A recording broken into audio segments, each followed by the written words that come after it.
بسم اللہ الرحمن الرحیم۔ بہن بھائیوں، بیٹے السلام علیکم۔ میں آپ کا اپنے چینل پر خوشامدید کرتا ہوں۔ آج کی ویڈیو کا عنوان ہے کہ سب سے زیادہ عزت والا کون؟ تو یہ ویڈیو آج کی بہت اہم ہے، بہت محنت سے آپ کے لیے بنائی ہے۔ تو آپ کو چاہیے، اگر آپ میرے چینل پر نئے ہیں تو پہلے چینل کو سبسکرائب کر دیں اور بیل کو دبا کر آل پر کلک کر دیں تاکہ میری آنے والی اچھی سے اچھی ویڈیوز آپ کو ملتی رہیں۔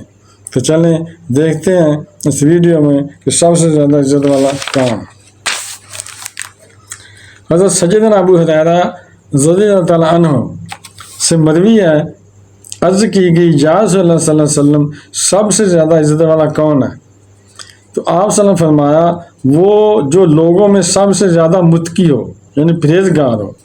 صحابہ کرام نے عرض کی، ہم اس کے متعلق نہیں پوچھ رہے۔ فرمایا، یوسف علیہ السلام جن کے والد اور دادا نبی ہیں، اور جد اعلیٰ حضرت ابراہیم علیہ السلام اللہ عز و جل کے خلیل ہیں۔ صحابہ کرام علیہم رضوان نے عرض کی، ان کے متعلق نہیں پوچھ رہے۔ فرمایا، تو عرب کے خاندان کے متعلق پوچھتے ہو؟ سنو، جو جاہلیت میں بہتر شمار ہوتے تھے وہی اسلام میں بھی بہتر ہیں، بشرطے کہ دین کی سمجھ رکھتے ہیں۔ اذا فقہو کا مطلب ہے کہ جب شرعی کام کو جانے۔ مفسر شہید حکیم الامت مفتی احمد یار خان علیہ رحمہ حدیث مذکور کی شرح کرتے ہوئے فرماتے ہیں، جب یہ سوال کیا کہ سب سے زیادہ عزت والا کون ہے، یعنی اللہ تعالیٰ کے نزدیک یا دنیا و آخرت میں کون محترم ہے، تو آپ صلی اللہ علیہ وسلم فرمایا، وہ جو لوگوں میں سب سے زیادہ متقی ہے۔ چنانچہ قرآن کی فرماتا ہے، اِنَّ أَكْرَمَكُمْ عِندَ اللہِ أَتْقَاكُمْ، بے شک اللہ کے یہاں تم میں زیادہ عزت والا وہ ہے جو تم میں زیادہ پرہیزگار ہے۔ خیال رہے کہ انسان کے لیے تقوی ذاتی شرافت و عزت ہے، اسے حسب کہتے ہیں، اور عالی خاندان عارضی عزت ہے، اسے نسب کہتے ہیں۔ مبارک ہے وہ جو حسب و نسب دونوں میں اعلیٰ ہو۔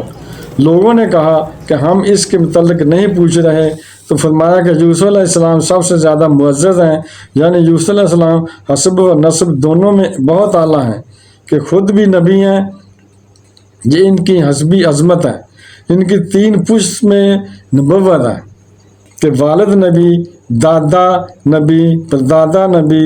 یہ ان کی نسبی شرافت ہے، یہ ان کی خصوصیت ہے۔ جیسے حضرت صحابہ میں حضرت ابوبکر صدیق رضی اللہ عنہم اجمعین کے جس حسبی اشرف ہیں، حسبی اشرف بھی ہیں کہ صدیق ہیں، نسبی اشرف بھی کہ آپ کی 4 پشتوں میں صحابیت ہے، خود صحابی، ماں باپ صحابی، اولاد صحابی، پوتے نواسے صحابی۔ یہ آپ کی خصوصیت ہے۔ حضرت یوسف علیہ السلام میں نبوت، علم، عالی نسبی، جود و سخا، عدل، دین، دنیا کی ریاست جمع ہے۔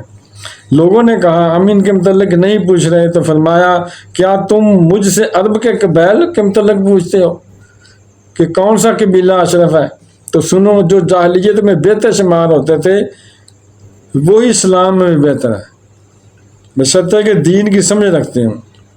یعنی اسلام لانے سے اعلیٰ خاندانی آدمی کی شرافت گھٹ نہیں جاتی بلکہ بڑھ جاتی ہے، اور اگر وہ عالم بعمل بھی ہو جائے تو صرف خاندانی مسلمان سے افضل ہوگا۔ خلاصہ یہ ہے کہ جو زمانہ کفر میں اپنی قوم میں اعلیٰ و افضل ہو، وہ مسلمان ہو کر بھی اعلیٰ و افضل ہی رہے گا، اسے نو مسلم سمجھ کر ذلیل نہ سمجھا جائے گا۔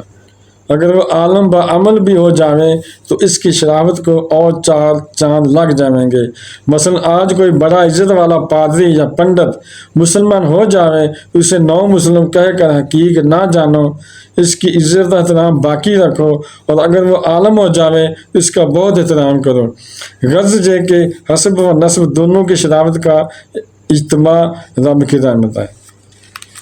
تو بہن بھائیوں، بیٹیوں، اگر آپ کو میری یہ ویڈیو پسند آیا اور ابھی تک آپ نے میرے چینل کو سبسکرائب نہیں کیا تو لازمی کر لیں، اور بیل کو دبا کر آل پر کلک کر دیں تاکہ میری آنے والی اچھی سے اچھی ویڈیوز آپ کو ملتی رہیں۔ چلو ملتے ہیں نیکسٹ ویڈیو میں۔ السلام علیکم، خدا حافظ۔